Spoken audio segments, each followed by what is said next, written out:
Good morning, everyone. Hope you're having a lovely Friday. Good Hey, morning. Good morning. how are you, Nicole? I'm good. It's Friday. Yeah. Hey, Jonathan. Hey, Melissa. Hey, Helen. Hey, Melissa. Hey, Nicole. Hello, hello. That is a lovely red shirt you're wearing, Nicole. Hey, yes, you're wearing red. It must be like Friday, Red Friday or something. Exactly. Exactly. I don't think I have anything red in my office.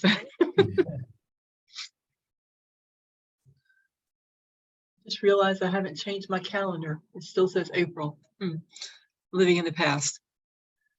Yeah, hey, it's only the 5th, so you're not that, Cinco de Mayo. Exactly.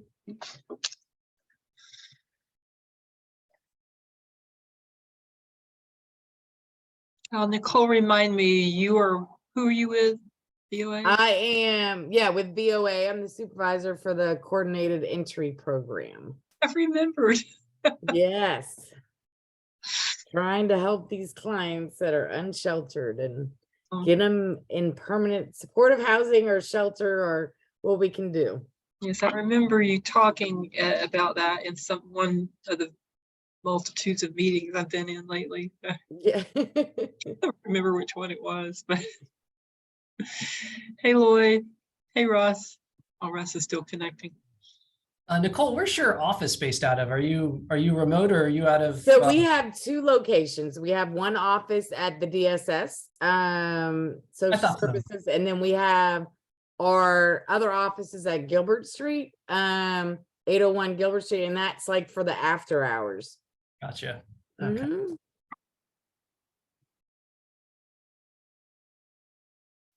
So Russ has decided to match with Helen, and I have decided to match with Nicole.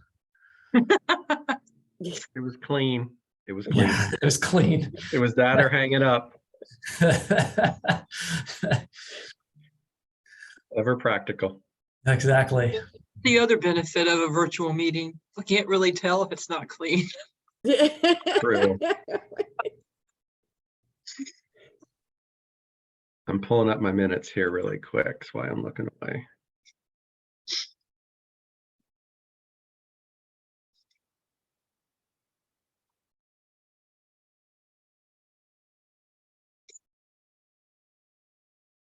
I did read them over this morning too. So. If I can just convince it that Crooms is a real spelling of a real name, I'll be okay. Yeah, I frequently have that problem. Every day. I always find it interesting how, because it does learn some of the pieces the autocorrect learns some of the things you tend to write and not write.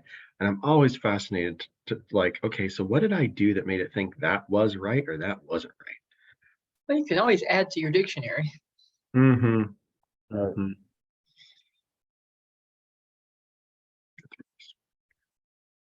Hey, Sally. Morning. Is the community development, is that Ruby or someone else?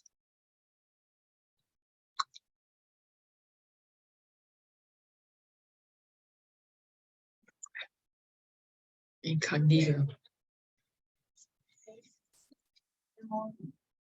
Oh, I spoke with Colin not too long ago, so I know he's planning to be here this morning.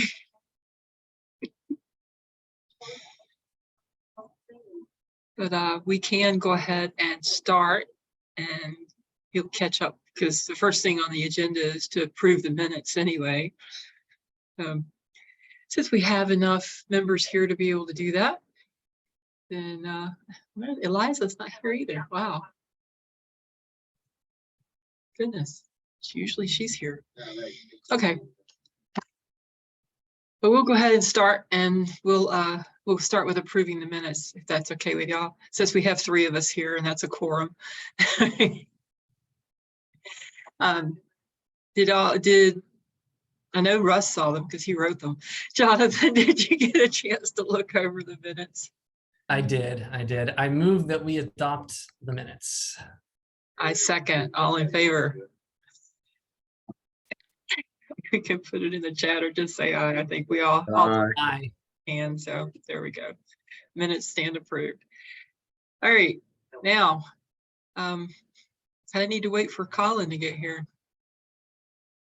I saw he just closed his office door. He should be coming on shortly. Okay.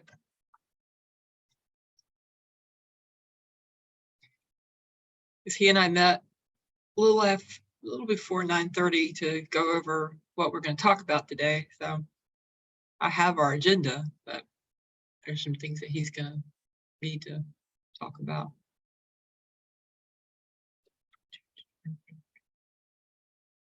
Oh, Sharita's here. Hmm? Sorry, I'm going back and forth on screens looking to see who's here and doing attendance. And I'm like, Sharita, Oh, hey, it's good to see you, Sharita. absolutely. Thanks.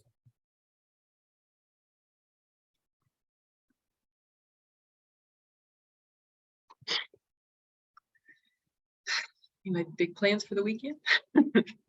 Sorry, we're recording, so probably shouldn't do that too much.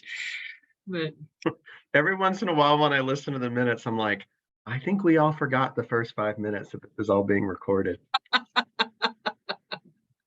Long bed bug conversation in a previous month. I can't remember which one. I remember that. It was triggering to read it again. Oh, I'm sure. I'm sure.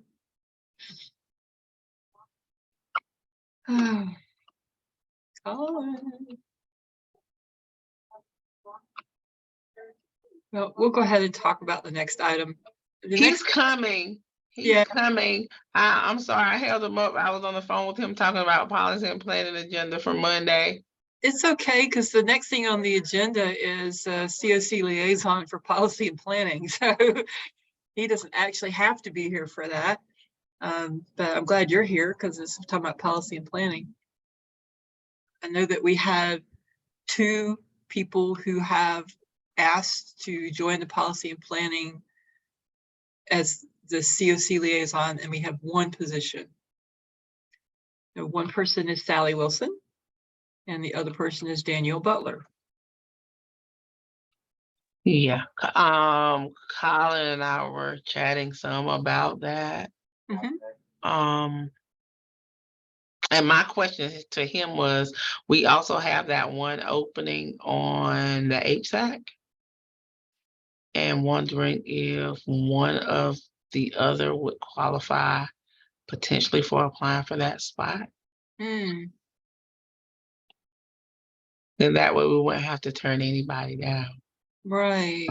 Good point.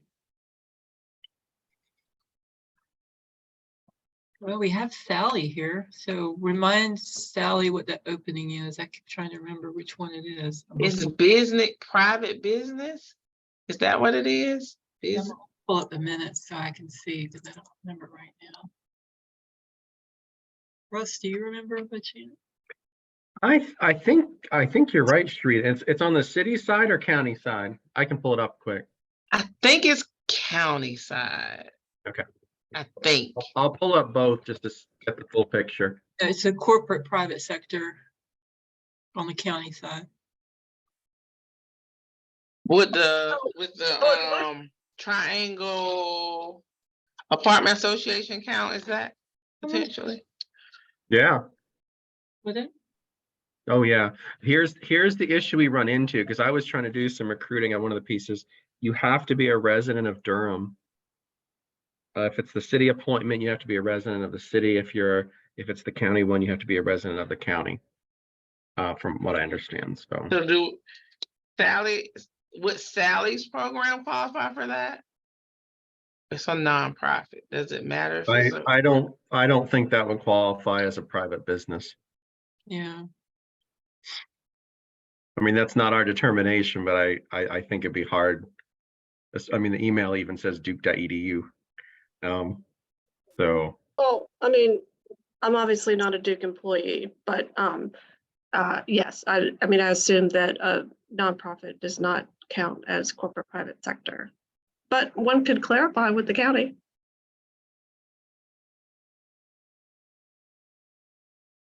What is Danielle's? It's Triangle Apartment Association. Would that Yeah, count? I mean, representing all the property management groups, I think that'd be an easy case to make on that one. Does she live in Durham County? It's a good question. That would be the caveat, but I was just trying to figure a way that we could fill the seat that we have vacant.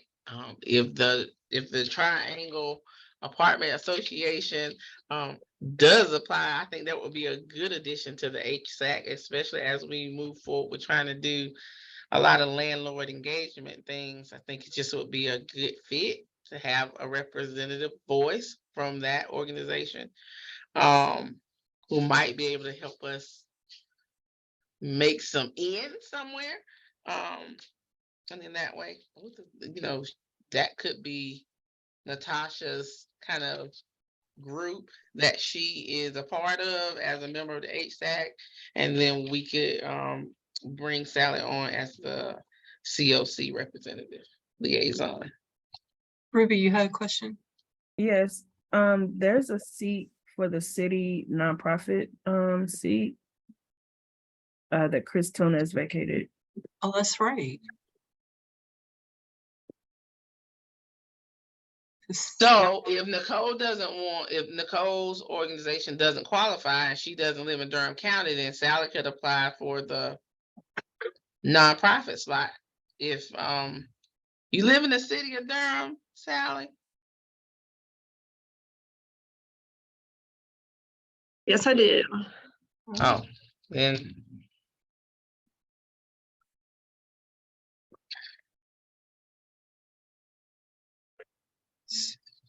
And I can reach out to Danielle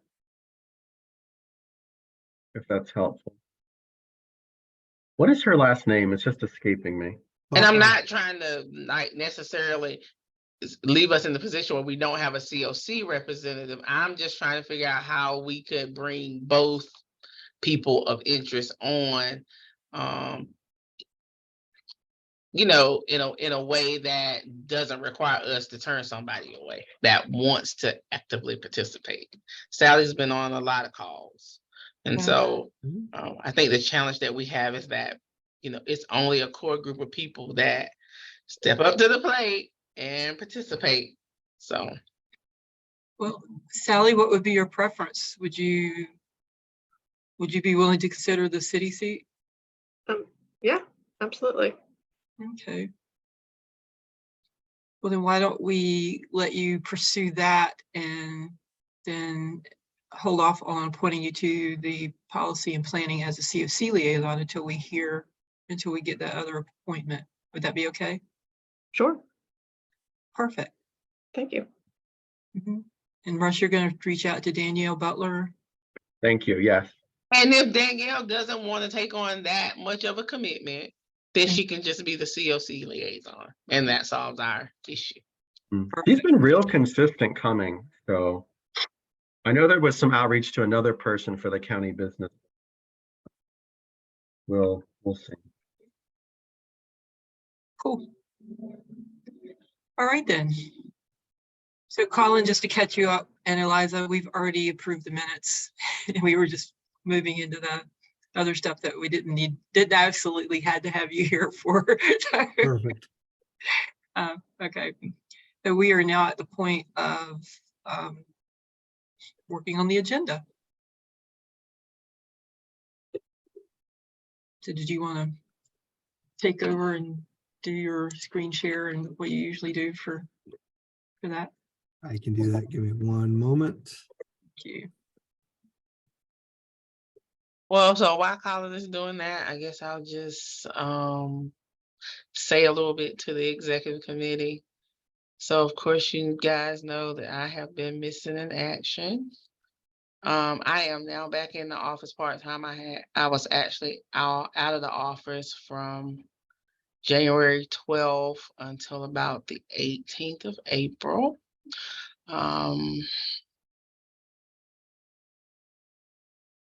I don't tell a lot of my stuff, but my 2-year-old was diagnosed with cancer. and she is going through treatment. So I have been absent because I have been taking care of her. I would ask that you just hold it in confidence until I'm ready for the entire world to know, because it's definitely a difficult thing, and we have about 6 to 8 more months worth of treatment. So there may be other times when I am out, but I just wanted you guys to kind of know that I have some life stuff going on, and still very committed to this work, but having to, take my priority as mom and make it the top concern right now. So, thanks. Okay, Colin, you can have the floor. No, thank you, Rita. We have definitely missed you, but certainly understand, family has priority. In a situation like this, you need to be with her. Absolutely. So thank you.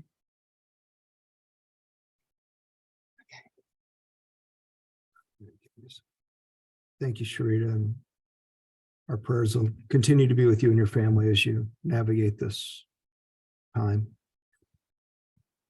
If there's anything we can do, don't hesitate to ask.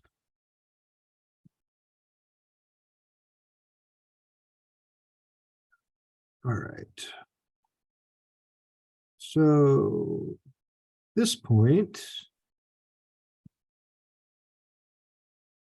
forgot approved minutes, the normal stuff.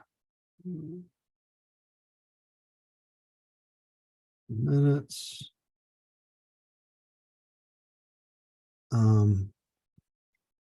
Executive committee, is this? Should be. I think it's policy and planning. Yeah.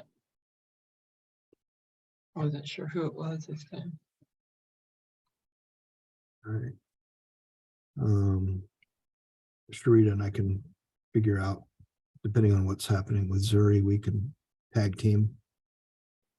Figure out who's there at that time. I know most of the meeting, if I recall correctly, we're planning to spend this meeting on our strategic planning. Correct, Eliza, Helen? Yes. Okay.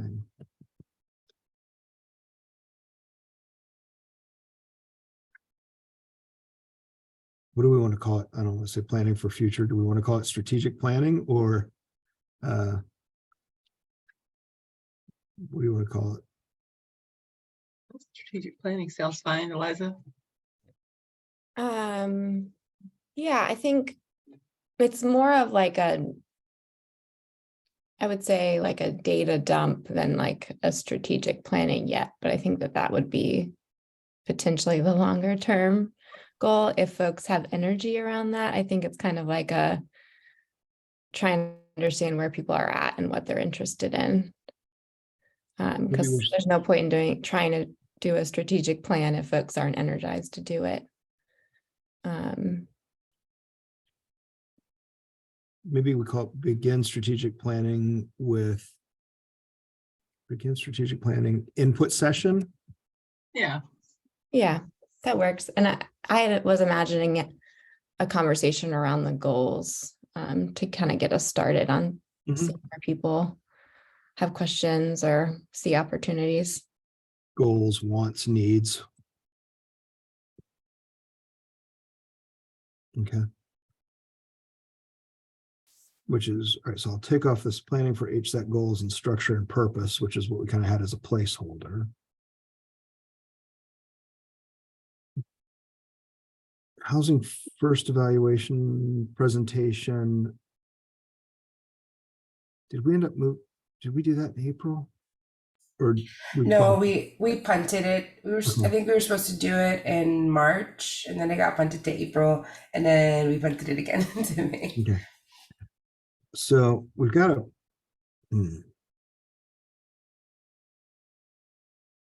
and I think if I remember correctly, we were going to punt the training on COCs, so we didn't inadvertently cloud judgment or thought process for the input session, if I remember correctly.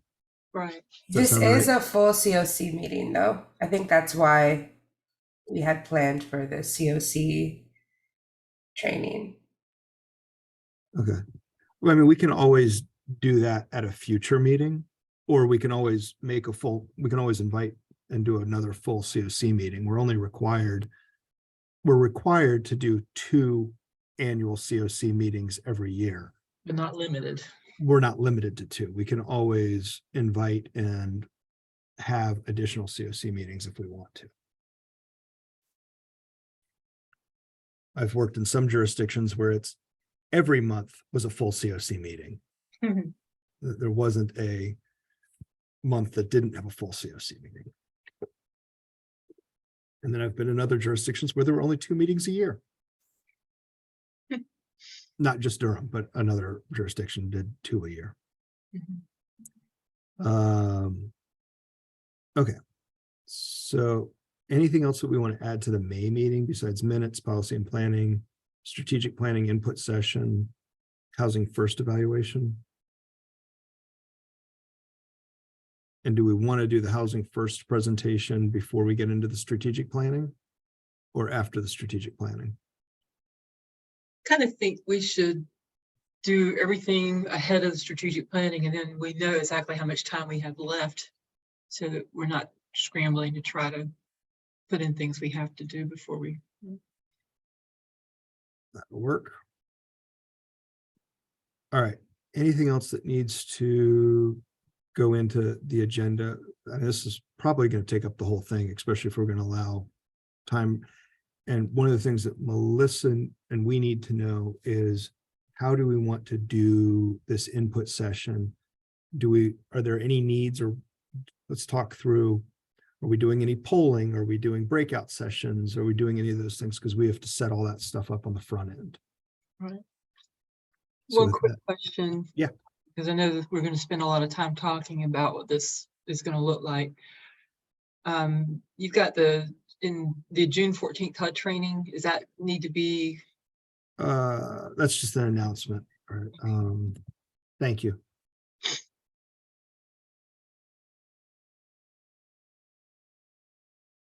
That's going to be that. There's an email that'll be coming out today or tomorrow with a save the date and time.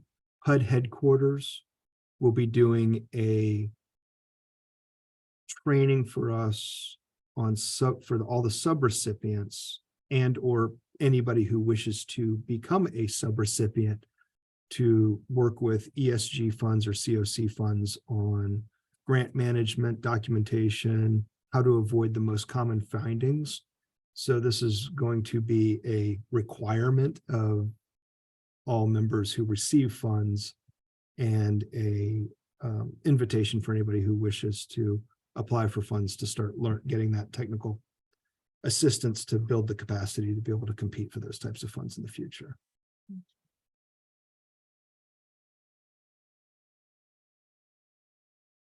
I don't see anything else on what we talked about earlier. That And I know we need to talk about the strategic planning process, and I think there's an agenda item on the COC NOFO debriefing.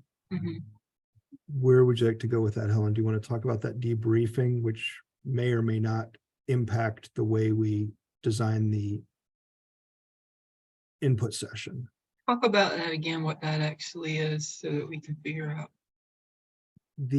All right, so as you're all aware, and Lloyd, I'm going to punt it over to you in a minute, is the Continuum of Care submitted our annual application for COC NOFO funds in October of last year. And we have been awarded funds, contracts haven't come in yet. And then at the end of the process, HUD sends a debriefing document, which is basically, here is how you, Durham, scored on each of these sections. And Lloyd and I have gone through and looked at this, and there are some sections that we did horrible, like really, really bad. And we need to really kind of get ahead of this, because if we don't figure out either A, we're not doing it right, or our data isn't going in correctly, or we need to shift some things around. And I think there might be a little bit of a combination of all of it.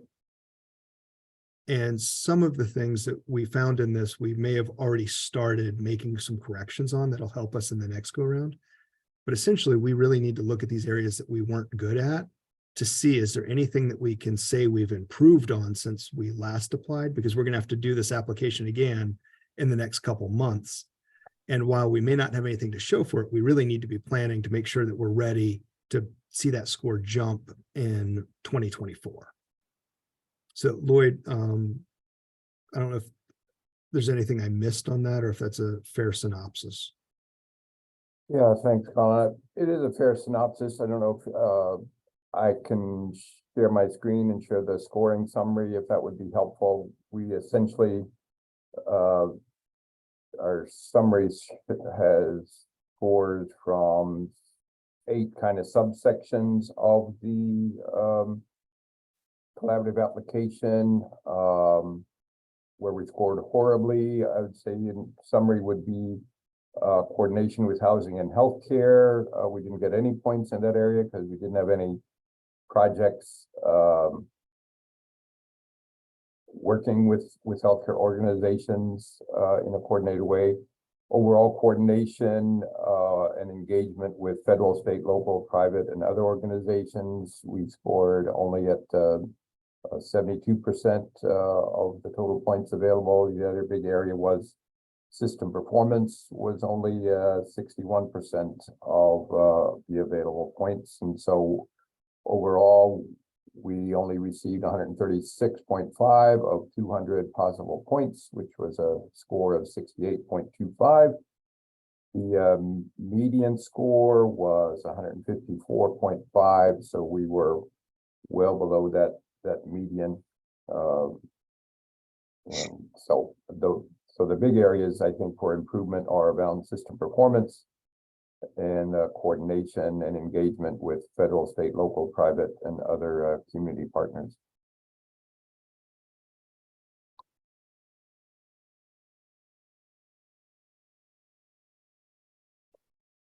I see Sharita's question in the chat, what type of partnership with healthcare is missing?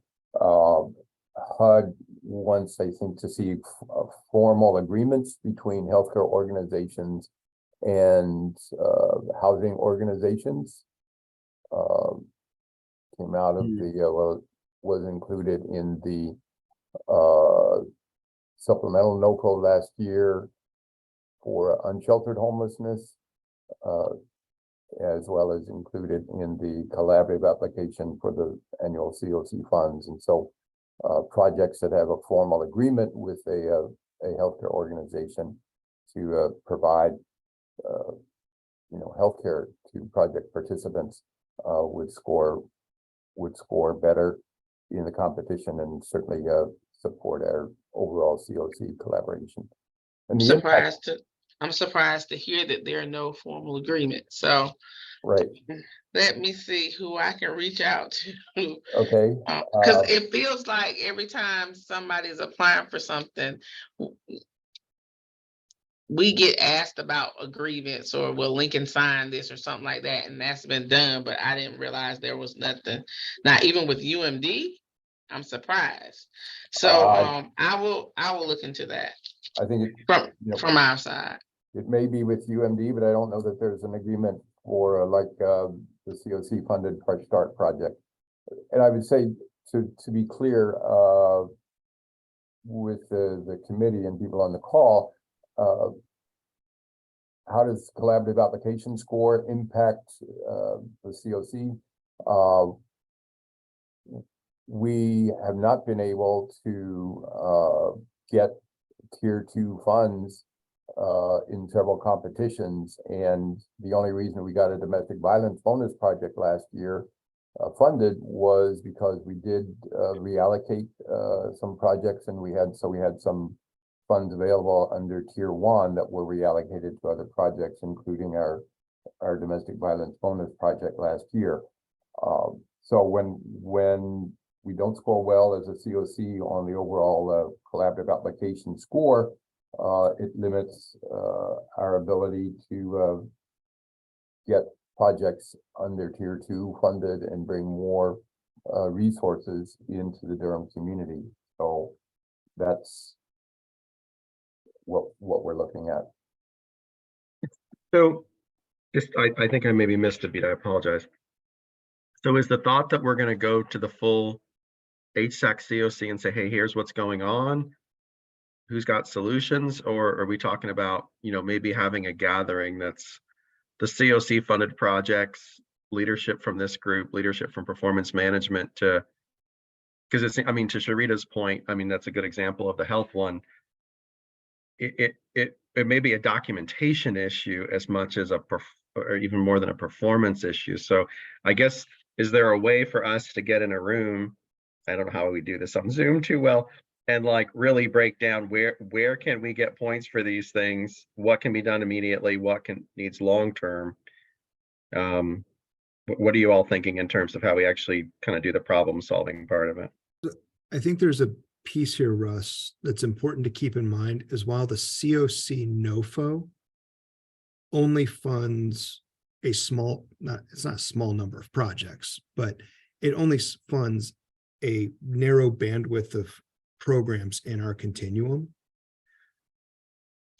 That score that comes out of that NOFO is not based only on those COC funded projects. It's based on ESG, dedicated housing fund. It's based on the whole system. It's based on every piece of what we do, whether we use private money, public money, leveraged resources, Medicaid. It's all of it comes together. That's why we're kind of saying this is bigger than just a few providers. This is the full system, and thinking through, are there some missing pieces? Are there pieces to sort of help reorient the group that while every agency as an individual team member and each agency as a member of the continuum is doing their part to end homelessness in Durham, we've got to remember we're a team, and who's doing what and which pieces, and how can we better solidify those commitments? How do we codify those? How do we set up MOUs that maybe automatically renew so we're not having to chase them every year? If it's one of those things that, getting through a city, a county, a Duke, a Lincoln, through some of our bigger partner agencies that are big bureaucracies that, 85 people have to touch and look at something before a signature can be put on it. We don't necessarily have time every year to do that. It's how do we do this from a strategic standpoint? And as we're looking at the HSAC advocacy role, looking at planning, here are some issues that we're currently struggling with. Is this something HSAC is interested or has capacity to say, oh yeah, we really want to get involved in this? Or, HSAC needs to do this piece of it, but we need policy and planning to focus on this. We need performance management to focus on this. Or maybe there's a committee we haven't even thought of that we need to look into external partnerships or something.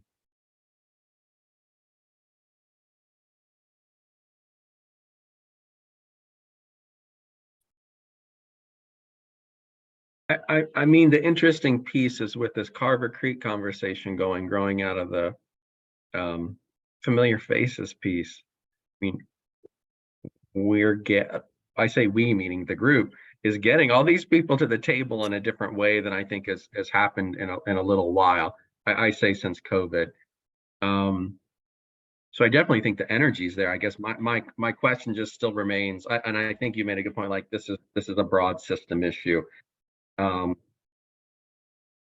just can't think of how I'm trying to think through how we bring the right energy to, okay, here are the pieces that are missing. It's almost like a system performance improvement task force, for lack of a better, that's a terrible name, but anything with task force in it. But anyway, it seems like a group needs to get together, but we have to have really good, here are the places, good details on this gets you 5 points, this gets you 4 points, that kind of stuff, to spark people's imagination a little bit of what's already happening and who else needs to be brought in. I don't know, I'm just kind of thinking out loud.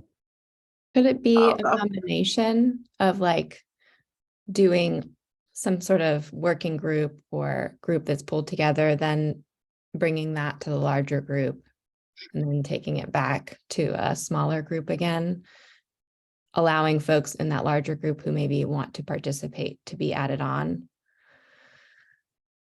Sharita. Sharita. I'm just a little confused. So are we talking about the actual meeting with HUD to talk about, kind of where we stand? Or are we talking about something in addition to the meeting with HUD? I'm lost because I hear us talking about it, but I'm trying to figure out what we're proposing in this part of the discussion. Maybe I missed something.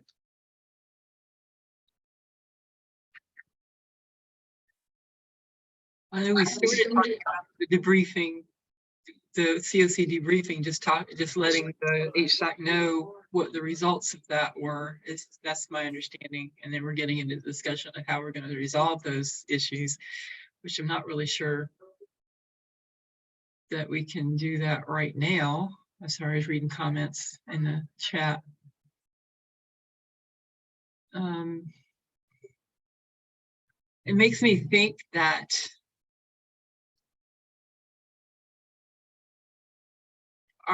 that maybe this discussion or this debriefing should precede what we were talking about with our strategic plan discussion. That it may color it, but maybe it needs to. This is something, because that's, we're going to be looking at our goals overall. And this seems to me to fall right into that discussion. I saw Eliza nodding her head, so.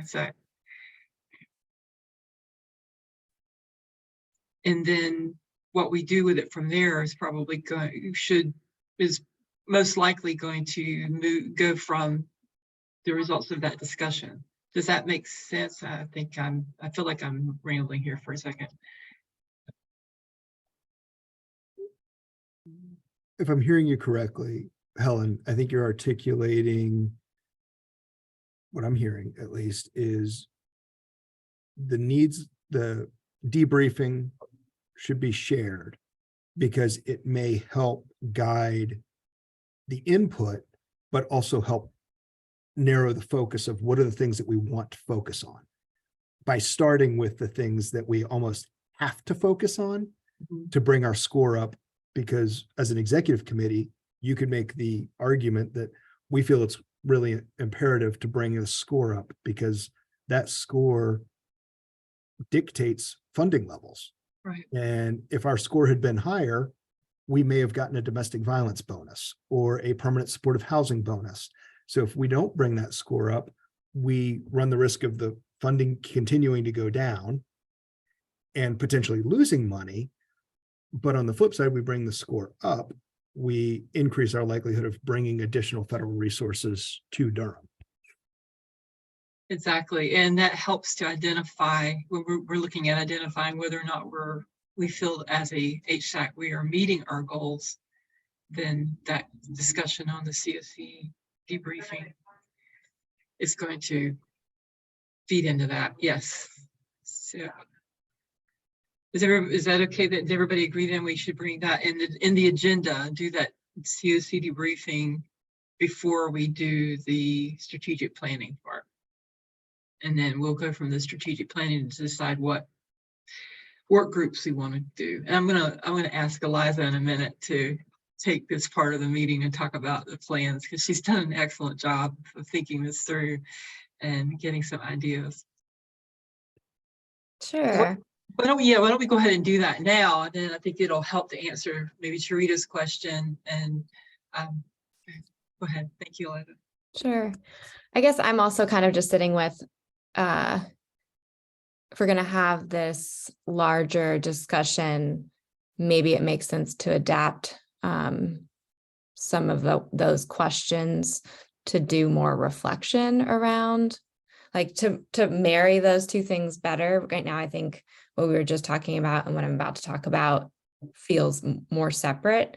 And so I'll share what I had thought, but I'm already kind of sitting with possibilities to adapt so that there's more natural ways to connect the two, rather than to talk about them totally separately, like to talk about this first piece and then to talk about the goals.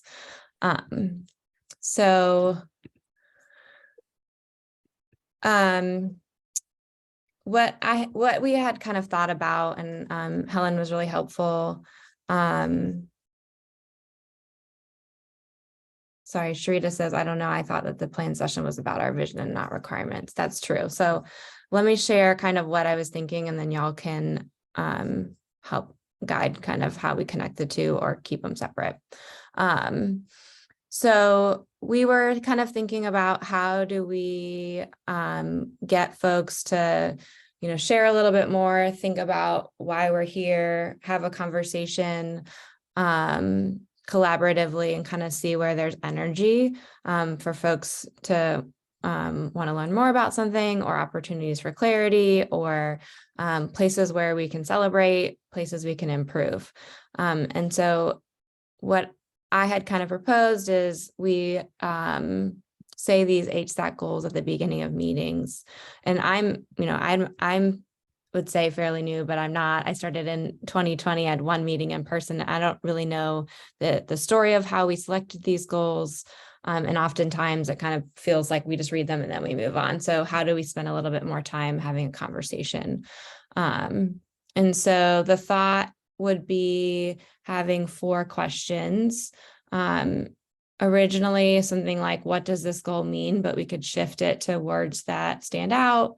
One word that comes to mind when you read this goal. Then how are we achieving it? What can we improve on?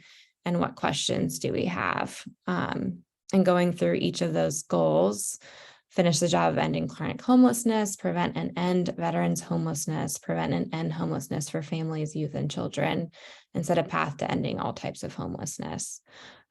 So I'm seeing possibly 2 ways to do this. Is there's a possibility to do it in a whole group session and just have folks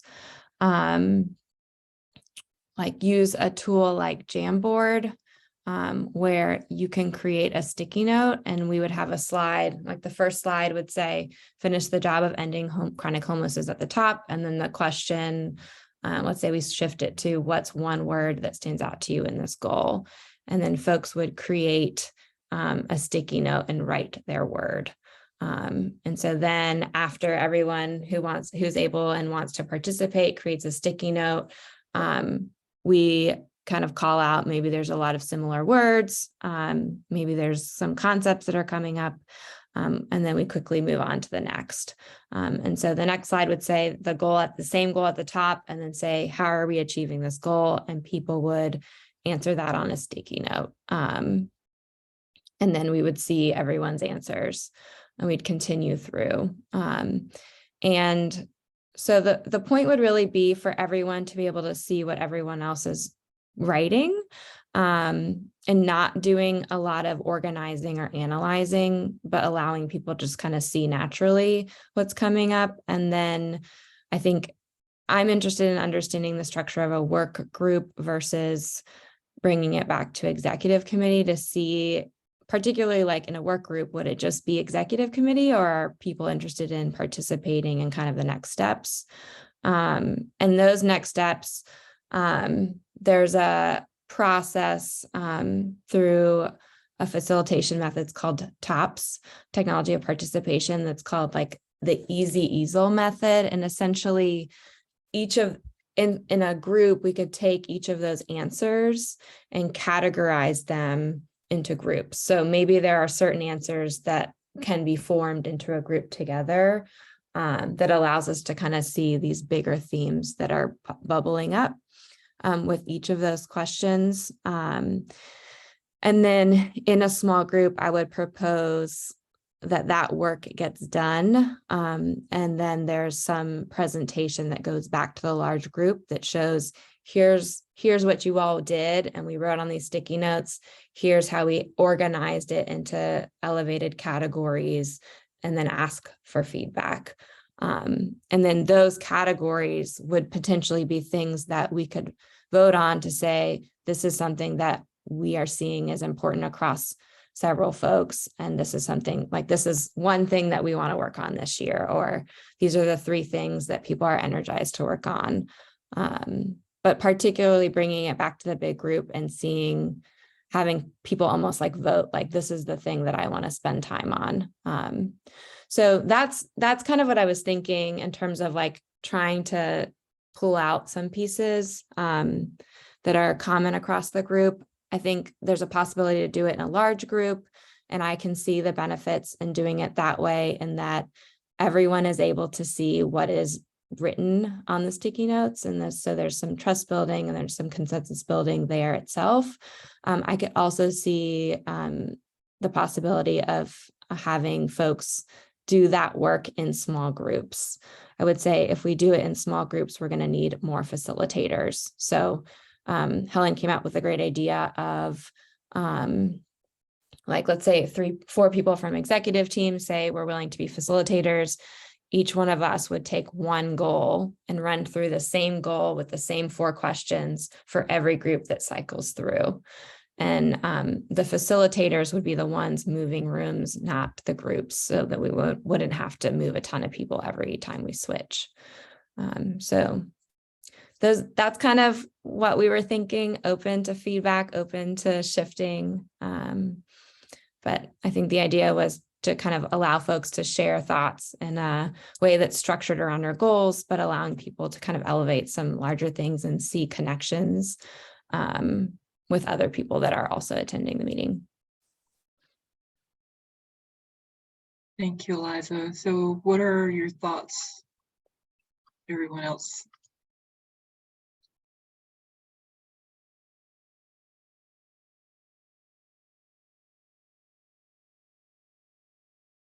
Love it, hate it? I'm not offended. You can hate it. Throwing something out there allows us to have a conversation, and I'm happy to throw it away and move on to something else if folks feel like there's other opportunities. Rusty came off mute.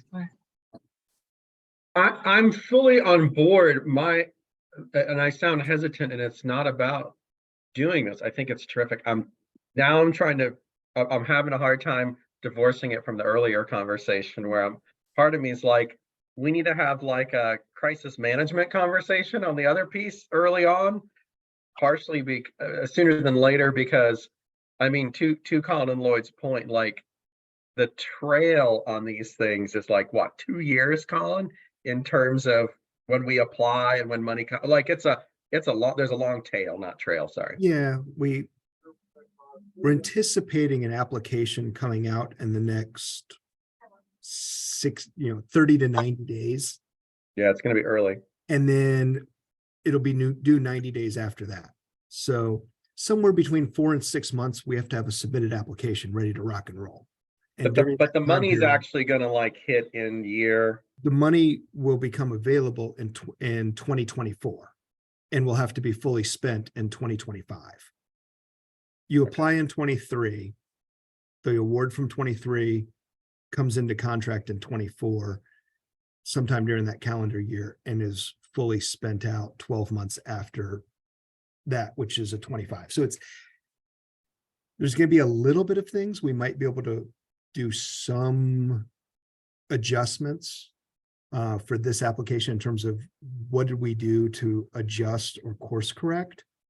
However, we don't necessarily have enough runway to have those policy decisions translate into data numbers in an HMIS to show that we've had more successful outcomes, because we're talking about, probably a 1 to 3 month process of just getting decisions made, getting things rolled out, getting it all operationalized, and then it takes some time. So we'll see an incremental shift, hopefully, in the scoring of this system, but really it's sort of planning for the 2024 application. And this is part of, and Lloyd and I have talked about this a lot as a team. We've talked about it's one of the reasons we were able to get 2 new positions added to the homeless team, is so that we can kind of get somebody who's focused on this application process on a regular basis. Because high performing COCs, as soon as you submit your application, you're kind of planning and working on the next one. Mhm. Because your application is a short summary of what happened in the last year and the Right, plan for what you're doing in the next year. right. And it takes time, but we just haven't had somebody who has been able to be dedicated to that type of role. So, you know, as we bring Gotcha. some staff people on, it should help us to increase that capacity. Okay. If I could add, you know, this is a multi-year effort, right? So for example, in terms of system performance, a couple of things noted on the debriefing document were that in terms of reductions in the number of first-time homeless people, we scored at a 67% rate. And so part of the discussion, I think, that relates to the strategic kind of conversations that I've understood Eliza and perhaps Helen and Helen as well kind of focusing on would be around what could be done within our system to more effectively reduce the number of first-time homeless people in Durham, right? How could the community more effectively collaborate, right? Our various partners across our system. Or if you look at length of time homeless, COC strategies to reduce the length of time people are homeless. We got 54%, 7 of 13 possible points. So what strategies can our community come up with to reduce the length of time that people are homeless, realizing, you know, as we all know, we're struggling to identify housing units, affordable housing units to move people into, et cetera, et cetera. You know, how can we more effectively, you know, bring landlords to the table? I know we've got a landlord engagement project that we're excited to kick off, but again, are there ways that that project could more effectively connect with, for example, the realtors in the Durham community, or you know, Danielle Butler, I think, is a great resource for the community. You know, I know her name has come up earlier this morning, but making more connections like that. And so that's, I think, for me, how, you know, the system performance and strategies connects to the strategic visioning that I think is very worthwhile. Is there a way that we can address this concern? Because it's definitely needs to be addressed, and still, and do it in such a way that we're incorporating our goals as we're doing this, because it makes, I mean, they do fall in. I don't want to push off strategic planning. However, I think it sounds like we need to be focusing on this other issue. I love what Charita put in the comments. We so often get caught up with what we have to do as opposed to what feels good in an informed way. How do we become a body that's committed to getting the requirements done and remembering the humanity in what we do and whom we serve? It's the challenge we have. And then also, I believe that our focus on getting it right for the powers that be get us behind the ball on where things are heading. That sounds like it's going right along with my thoughts on this too. Things we need to do, but we don't want to lose sight of the bigger picture, which are our goals. So I feel like we should have 2 separate sessions. That's my opinion. We need to talk about our vision, just as, because that's about how we feel. Yes. And we get so distracted about the feeling part and start looking at numbers and charts and percentages. And, you know, for some people that becomes uninteresting and we lose, you know, momentum. So I feel like it should be 2 separate ones. I think that we need to continue with looking at our goals and revamping and reshaping and talking about kind of what we need to, what we hope to accomplish, and then come back to, in a subsequent meeting, these specific findings and have a strategy session. That's my belief. Okay. What else? Anyone else? Eliza? Yeah, I think I'm also kind of sitting with the timeline. That was shared around these opportunities to do better in the next application, and wondering, right, if we do this visioning goals piece first, what does that mean for that other timeline? And is that just a decision that we make to focus on one and not worry about, what that means for this? I think, Colin, what did you say the timeline was for that application this time? 90 days, you said? I mean, it'll be due more likely than not before October 1st. Okay. We'll have to have it written, and I mean, that's Yeah, it's big. It's big. typically tries to get it in before October 1st. If it's not October 1st, it's within the first week or two of October. But how long do we feel like a visioning session is gonna take? Do we feel like we can get that done in one session? So what I had just offered, I think it would take about an hour just to offer the information, and then we would have to, in a small group, do some work. I imagine if people are willing to either meet in person or on Zoom for 2 hours, we would be able to sort that, and then we'd need to take it back to the larger group. So it depends, like if we want to start what I was explaining, and then work is happening in the background. And then there's a secondary conversation around the application piece. I just feel like people probably, like, when I think about the COC, I think they would probably want to feel included in both spots, in both discussions. So even if we have these kind of think tank sessions, I think that there could be smaller groups that kind of go back and finesse the meat and pull those things out, and then present that to come back and present that to the body from those things. And then, do the same kind of thing with the second part, and that we could get it done. I feel like we typically don't meet in July. I don't know what people's commitment would be to try to have just some special kind of meetings to synthesize information in July. But we might be able to get it done if we did it like that. So there might be a way of threading this needle, and hear me out a second, because I think, Sharita, you're raising a really good point. I think everybody's brought up some really good points. As I'm listening to what Eliza, you're saying, is kind of starting off on the finish the job of ending chronic homelessness, looking at each of those goals, correct? Well, we know what our goals are.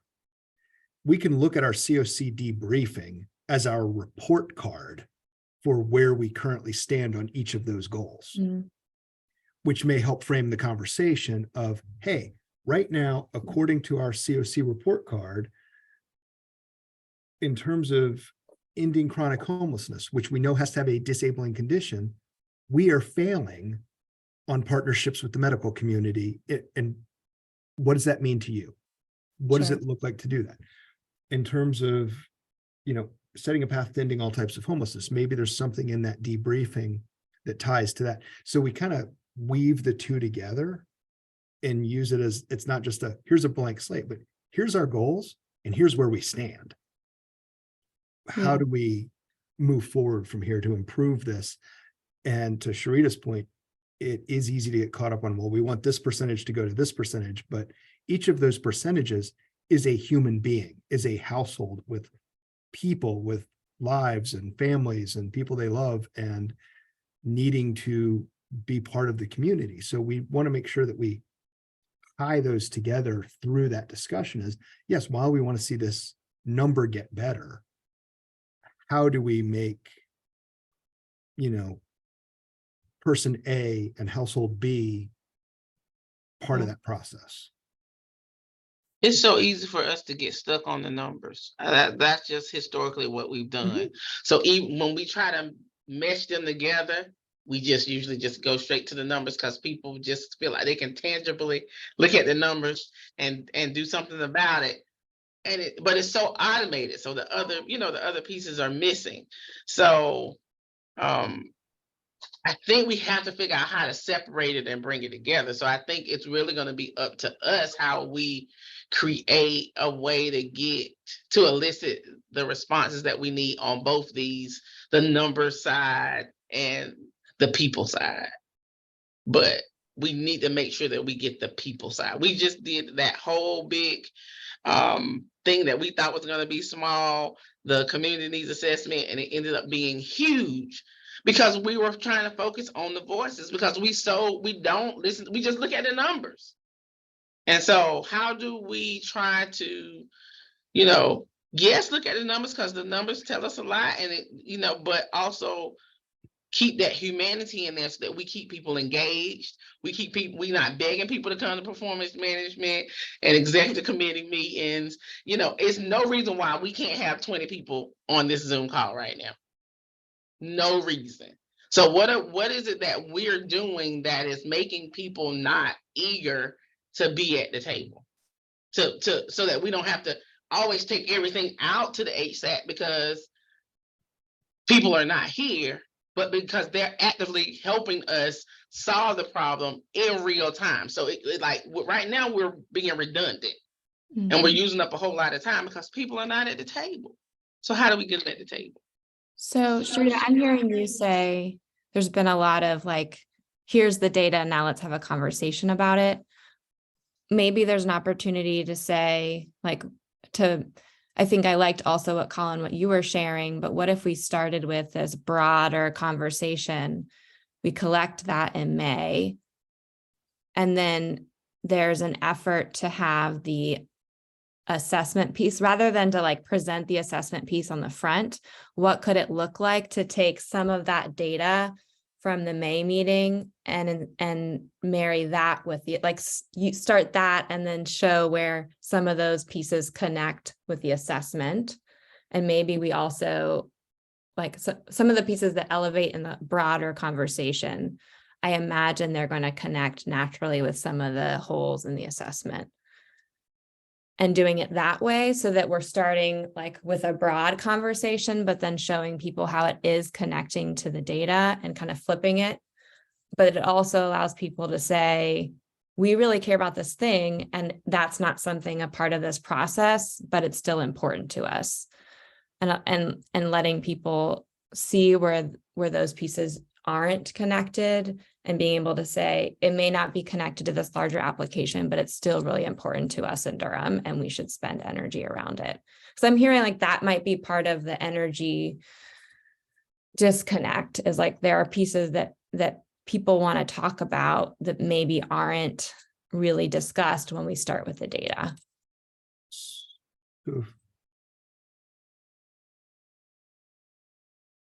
Would you kind of look at those 4 goals and ask the question, what are we doing well to meet goal number 1?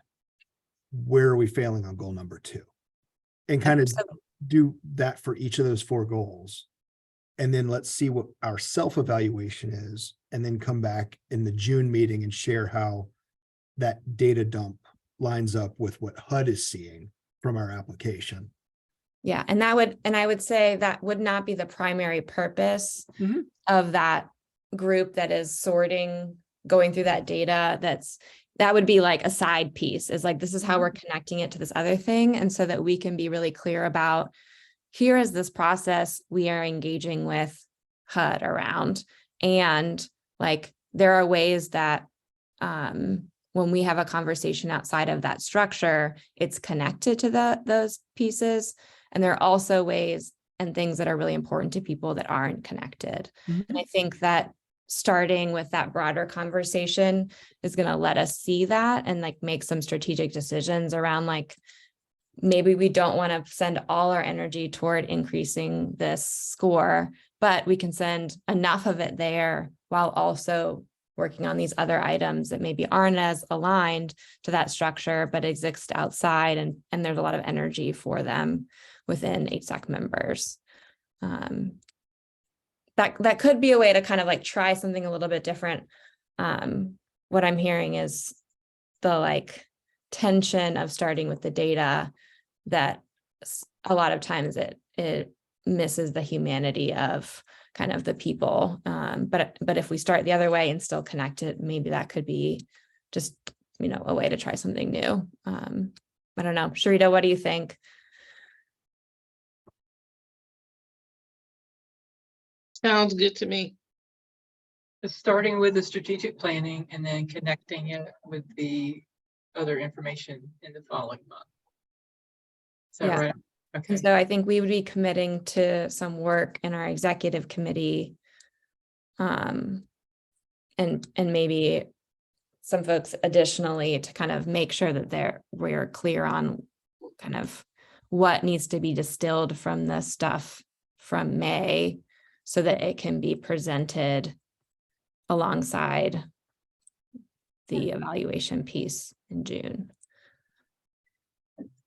All right, perfect. Thank you for that discussion. Really quick, we've heard back from Danielle. She lives in Wake County. So she would not be eligible to take one of the appointed HSAC seats.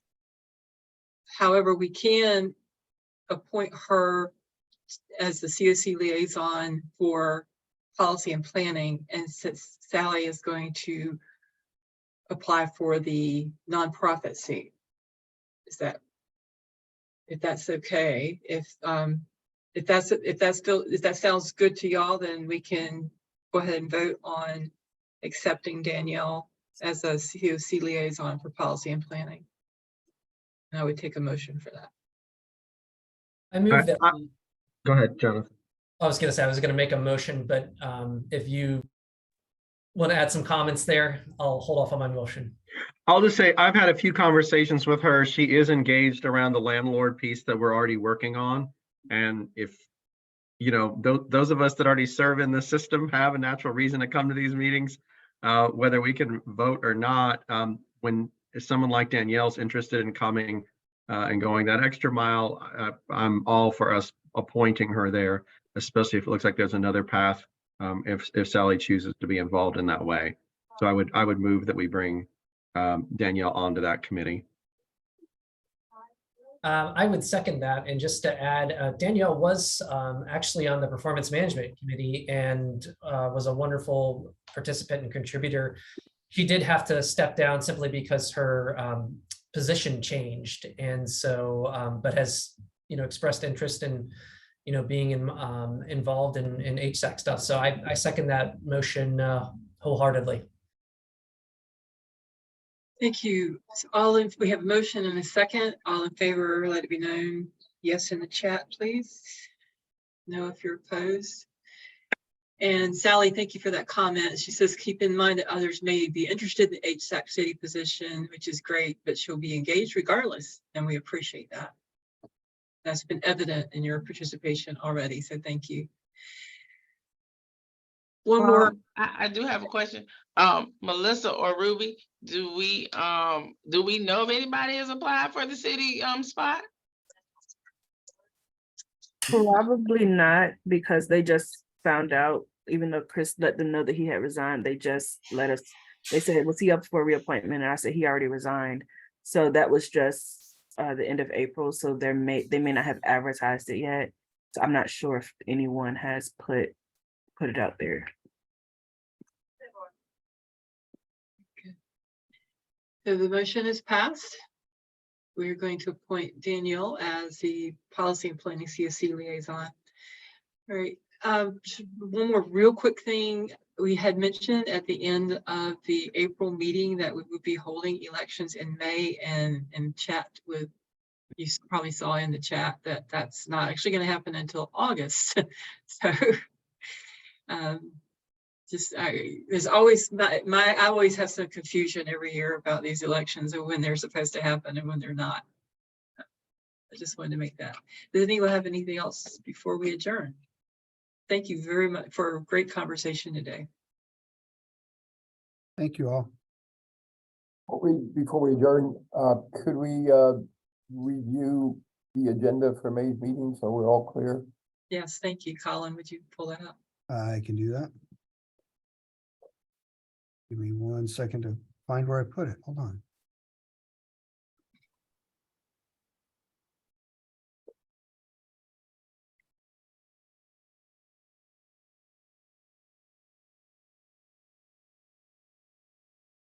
Nope, that's not it.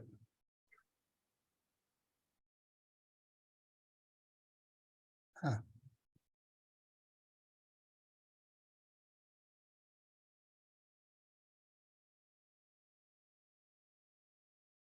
Also, just as a side note, Helen and Eliza, I can get back with you guys a little bit closer to the HSAC meeting, as I like set things up for the discussion, and then just let me know if it's what you were envisioning. Thank you, Melissa. Okay, so as of right now, got approving the minutes, announcement regarding the June 14th HUD training, policy and planning update, housing first evaluation presentation. Are we punting the COC NOFO debriefing? That was my understanding. Yes. So put that down here in June. And then we'll invite the full COC to come to the June meeting. And then strategic planning input session, goals, wants, needs. And just a placeholder to announce this the PNP as a liaison appointment. So that we don't forget to do that.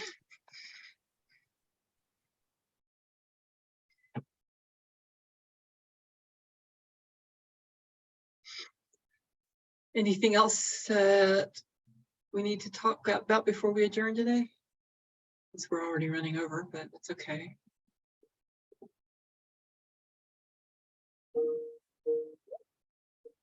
If not, I will take a motion to adjourn.